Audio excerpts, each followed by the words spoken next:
पल्लव वंश। उत्पत्ति, शासक, व्यापार, प्रशासन, परिचय। पल्लवों ने 3वीं से 9वीं शताब्दी ईस्वी तक दक्षिण पूर्वी भारत पर शासन किया।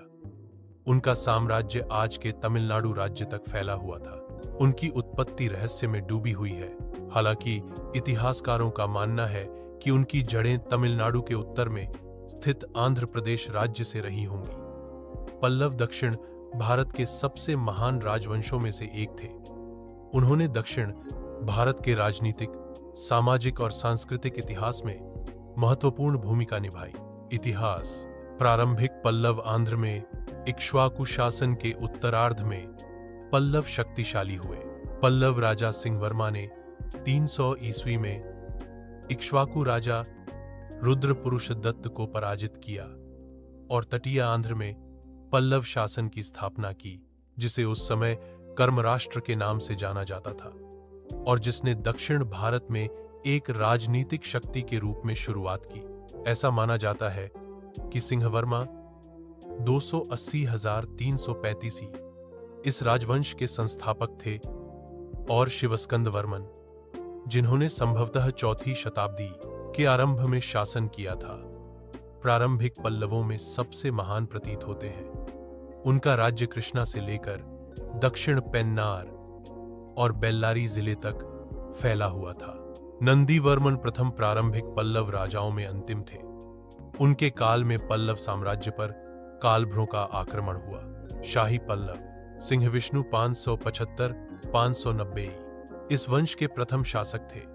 सिंहविष्णु ने कालभ्रों को पराजित किया और शाही पल्लव युग की स्थापना की नींव रखी।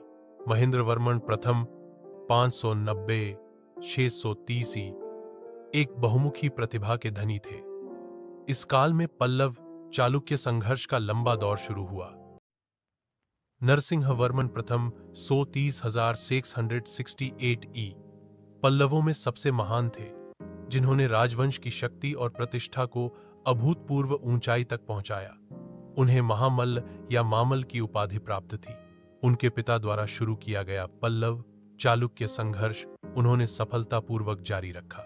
नरसिंहवर्मन प्रथम की एक और उल्लेखनीय उपलब्धि श्रीलंका की उनकी अनोखी यात्रा थी, जहां उन्होंने सिंहली राजकुमार मानववर्मन को पुनः स्थापित किया। उनके शासनकाल के दौरान हुएंत्सांग ने पल्लवों की राजधानी कांची का दौरा किया और देखा कि शहर में हिंदू धर्म के अलावा बौद्ध धर्म और जैन धर्म भी फल फूल रहे थे। इसके अलावा वह एक महान निर्माता भी थे, जिन्होंने अपने शासनकाल में मामल्लपुरम का निर्माण और अखंड रथ, चट्टान कटरथ बनवाए। महेंद्रवर्मन द्वितीय 60 2 वर्षों तक ही शासन किया, ने चालुक्य राजा विक्रमादित्य प्रथम द्वारा मारे जाने के बाद केवल 2 वर्षों तक ही शासन किया। परमेश्वर वर्मन प्रथम 670-695 ने अंततः चालुक्यों और उनके सहयोगी गंगों पर निर्णायक विजय प्राप्त की। नरसिंहवर्मन द्वितीय 7095-722 की उपाधि राज सिंह थी। उनका शासनकाल शांतिपूर्ण रहा और उन्हें मामल्लपुरम के तट मंदिर और कांची के कैलाशनाथ मंदिर जैसे विशाल और सुंदर मंदिरों के निर्माण का श्रेय दिया जाता है। कहा जाता है कि प्रसिद्ध संस्कृत विद्वान दंडिन उनके दरबार की शोभा बढ़ाते थे। उन्होंने चीन में अपने राजदूत भेजे और उनके शासनकाल में समुद्री व्यापार फला फूला। नंदीवर्मन द्वितीय 731-795 विष्णु के उपासक और विद्या के महान संरक्षक थे। उनके शासनकाल में कई पुराने मंदिरों का जीर्णोद्धार किया गया और कांची स्थित वैकुंठ पेरुमल मंदिर जैसे नए मंदिरों का निर्माण किया गया। पल्लव शासन का अंत विक्रमादित्य द्वितीय के आक्रमण और कांची पर उनके अस्थायी कब्जे को दक्षिण भारत पर पल्लव प्रभुत्व के अंत की शुरुआत माना जा सकता है। इसके अलावा पांड्यों, पश्चिमी गंग और राष्ट्रकूटों ने भी पल्लव साम्राज्य पर आक्रमण किया। पल्लव शासन 9वीं शताब्दी ईस्वी के अंत तक चला। नंदीवर्मन तृतीय 8046-8059 ईस्वी, नृपतुंग 8059 ईस्वी, 899 ईस्वी अंतिम पल्लव राजा थे। चोल राजा आदित्य प्रथम ने अपराजित वर्मन को पराजित किया और कांची क्षेत्र पर अधिकार कर लिया। इसके साथ ही दक्षिण भारत पर पल्लवों का प्रभुत्व समाप्त हो गया। प्रशासन पल्लवों की प्रशासनिक व्यवस्था सुव्यवस्थित थी। राजतंत्र ही प्रचलित था।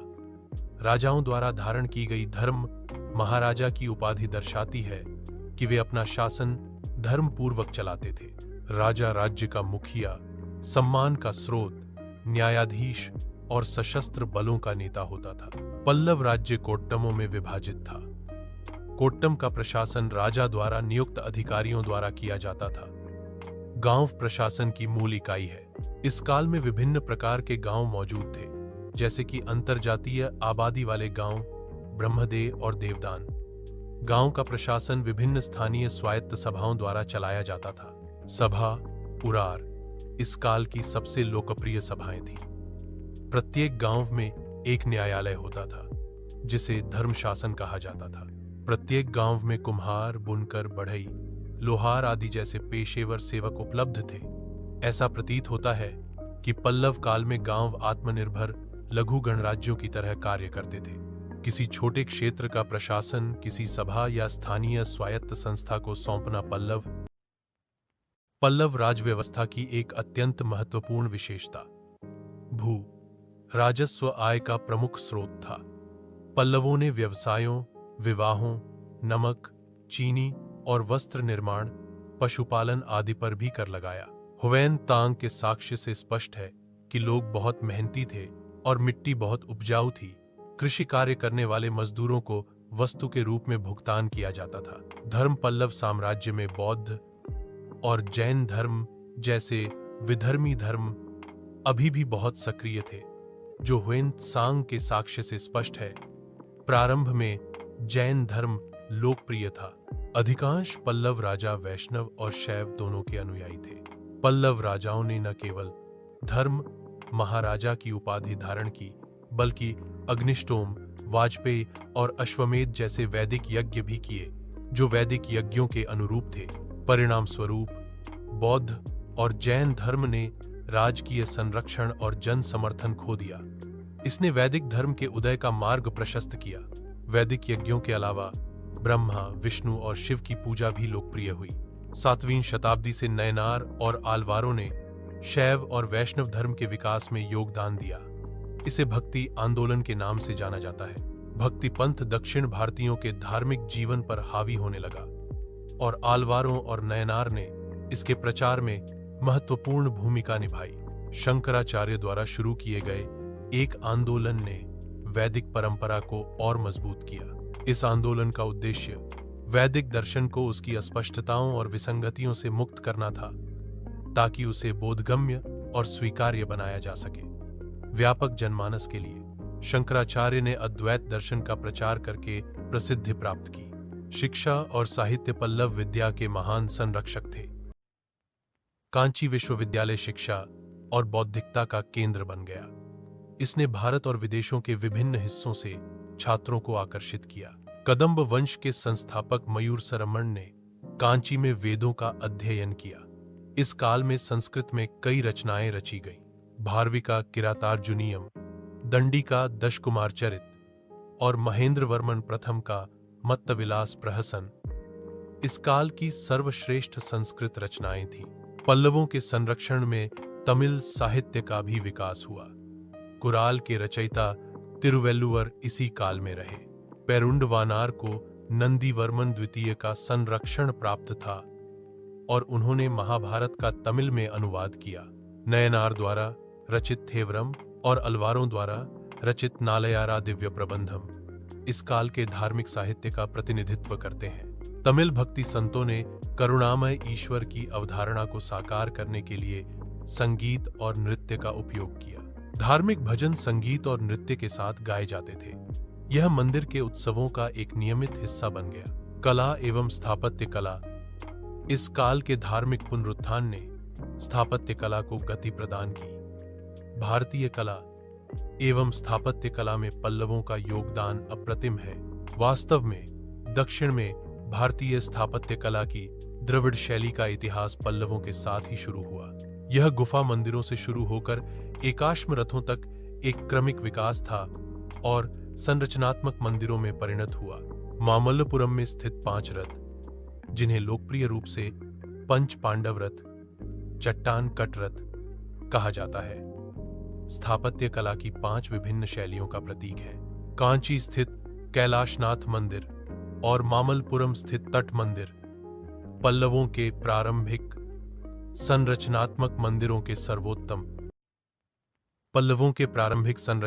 मंदिरों के उदाहरण। कैलाशनाथ मंदिर पल्लव कला की सर्वश्रेष्ठ स्थापत्य कलाकृति है। कांची का कैलाशनाथ मंदिर पल्लवों ने मूर्तिकला के विकास में भी योगदान दिया था। मंडपों की दीवारों पर सुंदर मूर्तियां हैं। मामल्लपुरम में गंगा अवतरण या अर्जुन की तपस्या को दर्शाती मूर्ति शास्त्रीय कला की एक उत्कृष्ट कृति है। पल्लवों के संरक्षण में संगीत, नृत्य और चित्रकला का भी विकास हुआ। इसके अलावा सित्तन्नवसल की गुफाओं में चित्रकारी पल्लव काल की है। विरासत। पल्लवों की सबसे बड़ी उपलब्धि यह थी कि वे दक्षिण पूर्व एशिया में हिंदू संस्कृति के पथ प्रदर्शक बने। इसी ने आगे चलकर बृहत्तर भारत के निर्माण का मार्ग प्रशस्त किया। पल्लव दक्षिण भारत के शक्ति और काव्य के स्वर्णिम वास्तुकार। देख, योद्धा राजवंश ने कैसे बनाए मंदिर, साम्राज्य, रहस्य, ऐतिहासिक भव्यता और जिज्ञासा। कृपया मेरे चैनल को लाइक, कमेंट, शेयर और सब्सक्राइब करें।